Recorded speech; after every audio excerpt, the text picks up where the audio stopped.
Maintenant, on va voir un autre bug, ou on peut appeler ça un comportement également, ça va être la fusion des marges. La fusion des marges, ça va s'activer, ça va avoir lieu quand on va avoir des marges adjacentes, et donc je vais vous montrer ça tout de suite. Donc on fait une div avec la classe wrap, ensuite on fait une div avec la classe box, on écrit $, et on fait x3. Le $, ça va donner l'index à chaque fois, un index différent. 1, 2, 3, vous voyez, box 1, 2, 3. Ok? Allez, maintenant on va dans le CSS ici, on se fait un point wrap. Alors je crois que j'avais fait un truc différent au body, non, j'avais juste enlevé margin et padding, donc là ça n'a pas vraiment d'intérêt.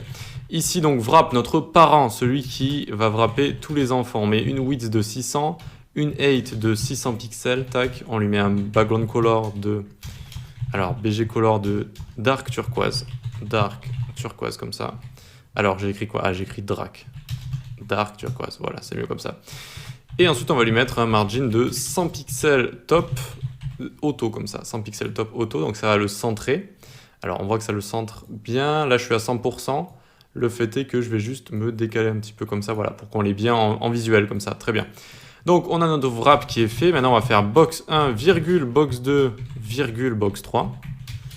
Donc, ça veut dire et. Donc, on va toutes les prendre. Et width 600 pixels. 8, 200 pixels pour chacune des box, en fait, pour qu'elles remplissent notre élément avec à chaque fois un étage si on veut. Maintenant, on va mettre une couleur différente à ces box pour bien les visualiser. Background color, on va mettre ici pale violet red. Alors, avec un V, c'est mieux. Voilà. Donc, je mets background color, mais on aurait pu mettre aussi la propriété raccourci background, ça fonctionne également. Ici, on va mettre cette couleur-là que je ne vais pas me prononcer, que je ne vais pas essayer de prononcer. Et ensuite, on va mettre ici background color crimson, par exemple. Vous voyez, c'est la même chose, hein, background color et background, la propriété raccourcie, on connaît tout ça. Donc, on a nos trois box qui sont ici. Vous voyez, box, tac, c'est des nuances de rouge, très bien. Et maintenant, je vais vous montrer le premier cas où on a cette fusion des marges. Donc, je vais aller à box 2, qui est notre box la plus claire ici, et je vais mettre un margin top de 200 pixels. Hop, ça vient pousser le reste ici parce qu'on applique une marge. Donc, si on fait clic droit inspecter, on va la voir, la marge ici. Alors, c'est ce que vous voyez en vert ici parce que normalement, c'est en orange la marge, mais vu que la couleur se mélange orange plus turquoise, ici, ça donne une sorte de vert à ne pas confondre avec le padding. Bref, c'est ce qu'on est en train de voir ici, c'est la marge top. D'accord? Et qu'est-ce qui se passe si je mets une marge bottom là? Une marge bottom à notre première box. Marge bottom de allez, 50 pixels pour commencer. Eh bien, rien ne se passe. Et si je mets 150 pixels, rien ne se passe non plus. Et si je mets 199 pixels, rien ne se passe. Et par contre, si je dépasse les 200, si je mets 250, là, tac, il va se passer quelque chose. Alors, qu'est-ce qui se passe? Quand il y a deux marges adjacentes sur deux éléments qui se suivent comme ça, donc notamment margin bottom sur celui du haut, margin top sur celui du bas, ça va finalement être la même marge, elles vont fusionner, et c'est la plus grande des deux qui va l'emporter sur l'autre. Il ne va pas y avoir une addition avec 200 plus 250 et donc 450 d'écart. Ça va être la plus grande, donc 250 ici, qui va l'emporter. Voilà.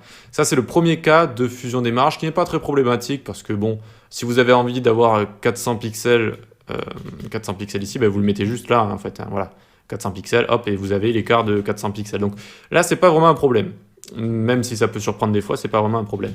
Là où ça va être un problème, c'est quand je vais essayer de déplacer cette première box depuis le haut ici. Enfin, je vais essayer de lui appliquer une margin top plutôt. Donc, hop, on est où? On est ici. Hop, margin top, je vais lui mettre 100 pixels ici. Ou plutôt, je vais lui mettre 200 parce que, eh oui, je suis un peu bête là-dessus. Notre parent wrap, ici, je lui ai mis 100 pixels en haut et en bas. Donc, allez, notre parent wrap, je vais lui mettre 0 parce que ça sert à la chose. Et je vais mettre 0 ici pour commencer aussi. Donc, normalement, je suis au plafond là. Hop, je suis tout en haut. C'est juste la marge du body qu'on est en train de voir ici. Et là, ma box 1, je lui mets margin top 100 pixels et ça va déplacer le tout. Ça va tout déplacer. Ça va déplacer mon wrap, c'est-à-dire mon parent ici. Ce qui n'est pas logique, c'est pas le comportement logique que je voudrais. Normalement, logiquement, si je mets margin top 100 pixels, ça devrait dévoiler du bleu ici. Ça devrait pousser la box 1, mais dans l'élément wrap ici. Ça devrait faire ceci, quoi. Vous voyez, si on imagine. Et non, ça vient de tout pousser.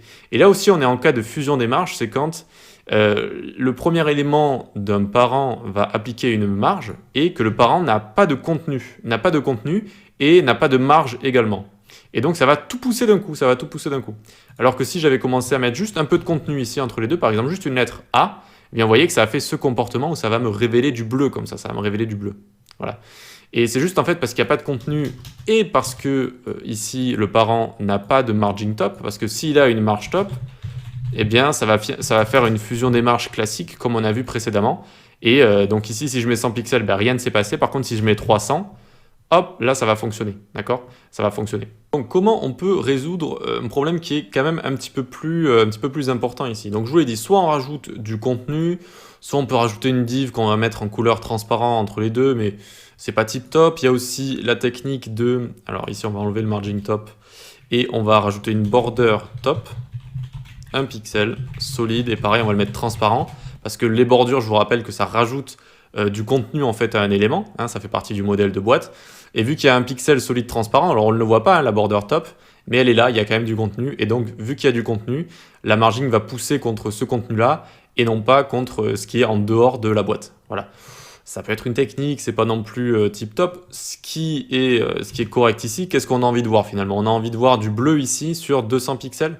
Eh bien, ce qu'on va faire, on va aller dans le parent ici et on va faire un padding top de 200 pixels. Ça va remplir, ça va faire du remplissage. Alors du coup, on enlève la marge ici, hop, et ça va faire du remplissage ici sur 200 pixels, padding top, donc voilà, le remplissage top de 200 pixels. Donc c'est ça finalement qu'on avait envie de voir. Et vu qu'il y a du contenu ici, vu que le padding, eh bien, c'est compté comme du contenu, encore une fois, le modèle de boîte, eh bien, si je mets une marge ici, ça va pousser par rapport à ce padding si on veut, d'accord? Et ça ne va plus pousser par rapport aux parents comme ça. Voilà, il y a d'autres techniques qui existent, notamment d'utiliser DisplayFlex, donc c'est pour utiliser Flexbox, on aura toute une section là-dessus, vous inquiétez pas. Et vous voyez que du coup ça va les mettre les unes à la suite des autres et il ne va plus y avoir en fait cette fusion des marges. Et il y a également CSS Grid qui va transformer en fait ces éléments dans des... Ça va plus être des éléments HTML, CSS classiques. Avec Flexbox, ça va être des flex items. Et avec Grid, ça va être pareil, des items de grille qui auront des fonctionnalités différentes. Et donc, ce système, cette fusion des marges ne s'appliquera plus. Mais ça, ce sera pour les prochaines sections. Ok, donc c'est la fusion des marges. Si deux marges sont collées, deux éléments sont collés, si un met margin bottom, l'autre margin top, eh bien, vont fusionner comme ça. Et c'est ça qu'il faut comprendre. Allez, on peut passer à la suite.